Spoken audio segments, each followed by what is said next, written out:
appreciate this opportunity from our team and also everybody's time. I know afternoon is usually a sleepy time. I want to make it interesting. I represent a company called Changer, and we want to be, as the name suggested, a game changer in the digital asset space. We come from Abu Dhabi, UAE. I personally was in Singapore for the last 11 years. Only last 1.5 I moved to Abu Dhabi, where I see there are more interesting opportunities to see how finance can be done differently. And also, later I will touch a little bit how this is actually relevant using some of the technologies in blockchains together with our ecosystem of KINs and also smart devices, manufacturing, digital economy. So, give you that. Okay. Can you?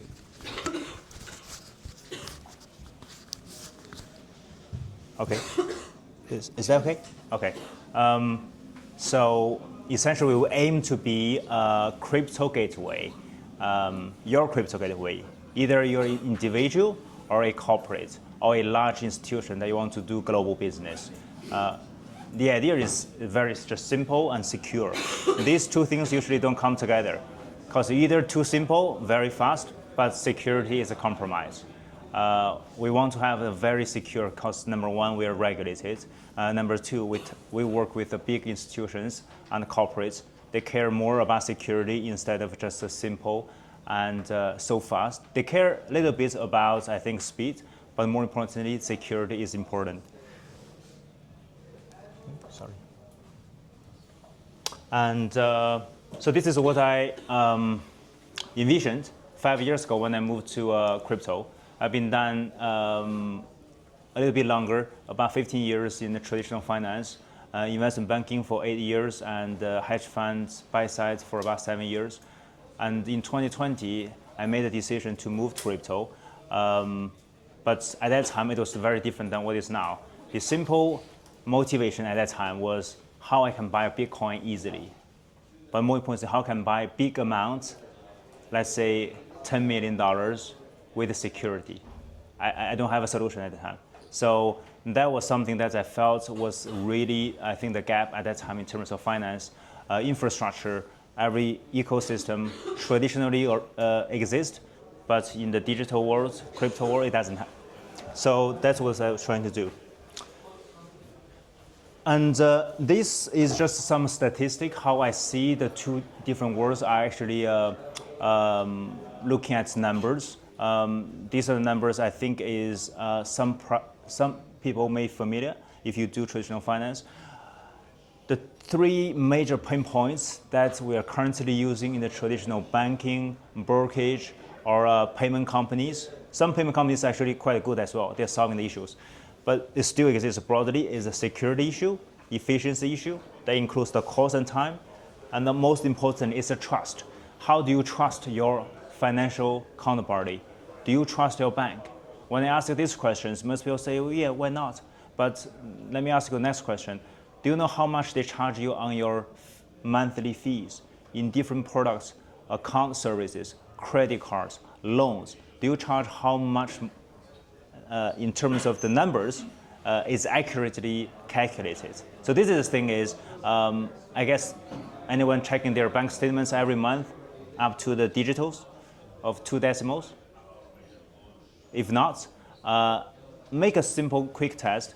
You will find at least in 3 or 4 of your latest bank statements, you will find some missing decimals. So all these small numbers, if you calculate it by interest rate, they're small numbers. Where is that number going? It's accumulated probably $1 million, even on a regional small bank in Malaysia.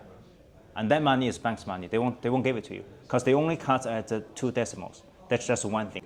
Not to mention they sometimes, okay, you're late by 1 day, whatever, I charge these fees, or you're not even aware they charge these annual fees or refund fees, a lot of things. So this is the thing is, the trust becomes a critical issue, not to mention you can't trust the bank don't trust you. They say, why are you receiving $10 from this guy from UK? Who sent you this? What's this ID? And where it's from? And what's the purpose? for a $10 receipt of the money, you got questions, you feel like your friend is actually a criminal. This is something that's happening everywhere. It's not just like in certain countries, it's all the countries.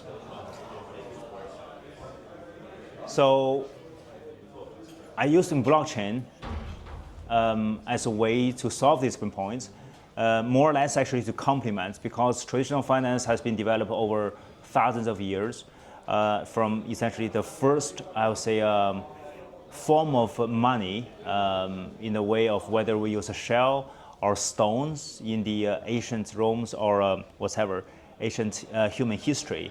The technology has always been developed. Currently, we are in the blockchain, I would say, era, which is essentially offers, I think, a better way of looking at financial services can be done securely. So I want to mention security. As everybody probably hear a lot of hacks, scams in the crypto world, that's right. But if you look at really it's a technology hack or it's operational. This is two things where the news don't really go into details. When I say operational, it's someone inside the protocol, someone inside the organization made some bad things. So that's actually what I mean by operational. And it's, in terms of risk control, it's all human nature. And if you look at just the technology, the real hacks, even comparing to traditional finance, this number is like less than 1%. Traditionally, last page, if you remember, that number was like a 3 to 5%. And it's $24 trillion each year. That's actually a huge amount.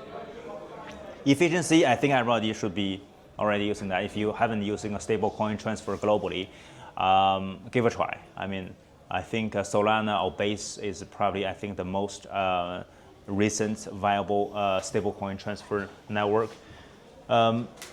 This is something I think we're currently working on and trying to make everybody, every device and every machine potentially going to have. It's called a digital ID. Digital ID is not just like your Singapore ID or SingPass or passport. It can be anything. But the thing is, it's not just something that you carry, you show to someone, and then the other side. It is there no matter where you go, as long as you verify, authenticate the other counterparty, whether it's your friend, whether it's a shop, or whether it's a government organization or a bank. Immediately know, okay, I'm talking to the real person. Because no one else should be able to have the access to authorize that viewing access for that one time only. So this is the thing is, currently I think we have certain countries, for example, Singapore has done a very good job, I think. But if you look at a few other countries, China has done a perfect job, but none of these countries have their IDs internationally recognized. It's all local IDs because the system is on their own private database. What if there is a way to put those information securely, but also verifiable on the blockchain? In addition, there are more than 10 times of human population in this world, and that's device and machines everywhere. What if they all have IDs? So you know, okay, this whatever projector and that electronic lights, all this fan having issues, they were exchanged like 3 months ago, now they have a faulty again. So all these things should be somehow, in a way, I think, a viable solution on the blockchain. I'm using this, I think, just a simple example. So I'm talking about our theory in the last, whatever, 5 minutes. If you want to buy $1 million in terms of properties, everybody been to Dubai? I guess quite a few, right?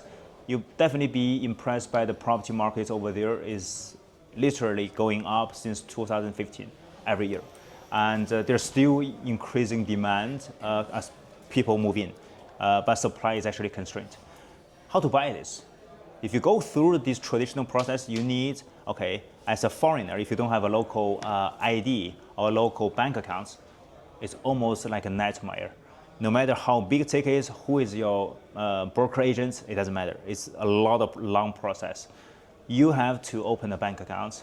Your banker, hopefully they can help you. If you don't have ID, they will not easy to get it done. Most banks don't accept foreigner, just open a bank account. Unless your golden visa, that takes probably from 2 weeks to 2 months, depends on your profile. But if you want to buy today, you saw it, you like it, you want to just buy today, how do I do it? We're able to do by providing a escrow account service for anyone. You're a resident or non-resident, it doesn't matter. As long as you're okay, we do the KYC within 24 hours. You will get it. You can deposit in fiat, dollar, euro, Singapore dollar, no matter what. Put it there, no one can take it. But importantly, you can see it. I, as a custodian, I can see it. And then there is the seller, let's say the biggest property developer called Emaar in Dubai. They can see it. No one can take it. 3 parties can see this. The money is there. I'm willing to enter this purchase agreement. Then we go through the process. You register your name under the Dubai Land Department as a new owner of this property. When everything is complete, we see the completion. You upload the completion, the seller uploads, verify. If all 3 parties verify, the fund can be released. This is a typical escrow account service. In certain countries, in UK, Hong Kong, and Singapore, they use a lawyer's account. But in Dubai, because it's not common law, not everything is common law, so that's why that system doesn't work. But now we have a way to offer that in both fiat, you can deposit fiat, you can also deposit crypto to provide service. This is something that I'm just thinking about as a account service can be so powerful and easy to use. And then I want to make another use case, which everybody probably heard of, like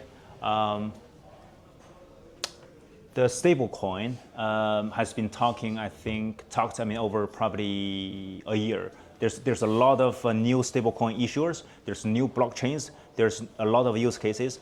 But I think 15 years into the birth of the Bitcoin, I think this is the real killer application that could have a mass adoptions.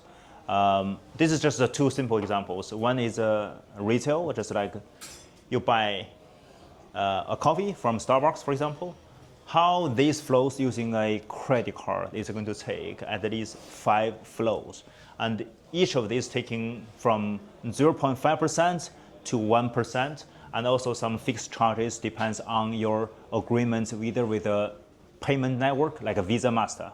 These are the payment network, or with the acquiring bank, or the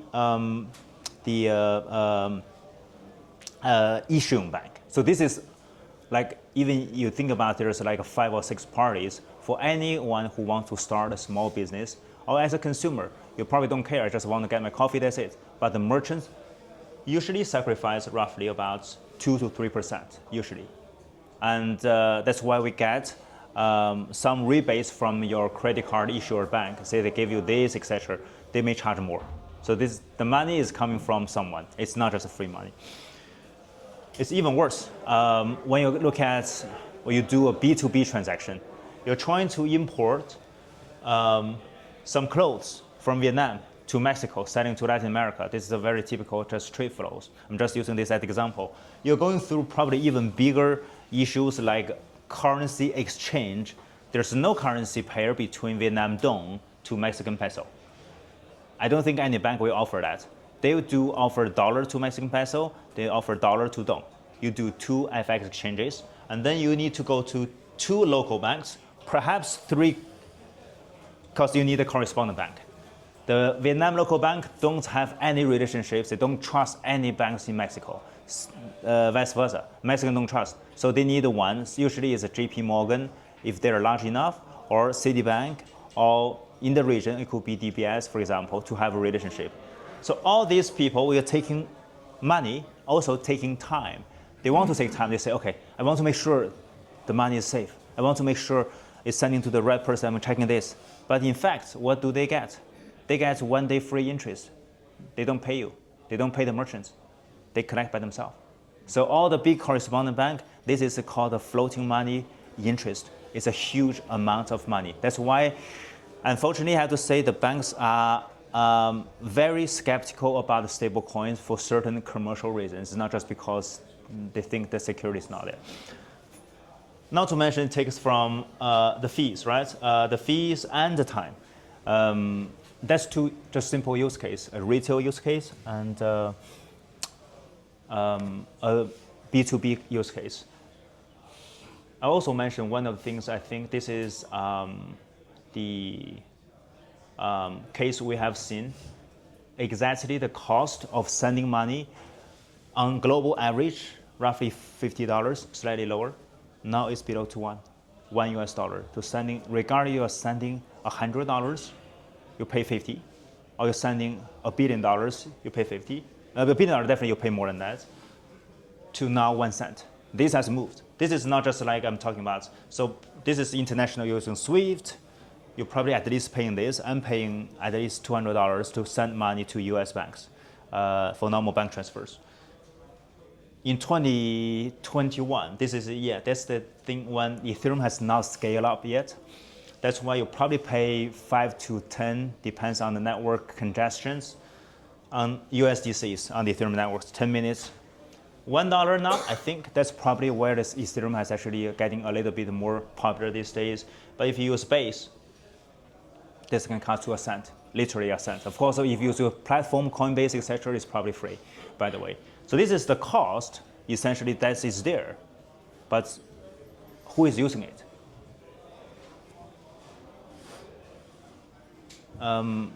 We heard many people talking about it, but the real game changer is all these big corporates and companies. And when Walmart, I want to use this case to give you, it's not just because they think this is innovative. No, all these big guys, they got thousands of shareholders, and their main family, the Walmart family, they don't want to just like invest in something which don't make sense. They've been in this traditional retail business for more than 5 or 6 decades, right? Look at their financial data. This is how much money they have collected. This is revenue, $650 billion. They make roughly $15 billion. That's roughly 2.5% net margin. So it's actually a very low margin business, but it's a big scale, right? They serve probably, I think, close to 40% of all US consumers.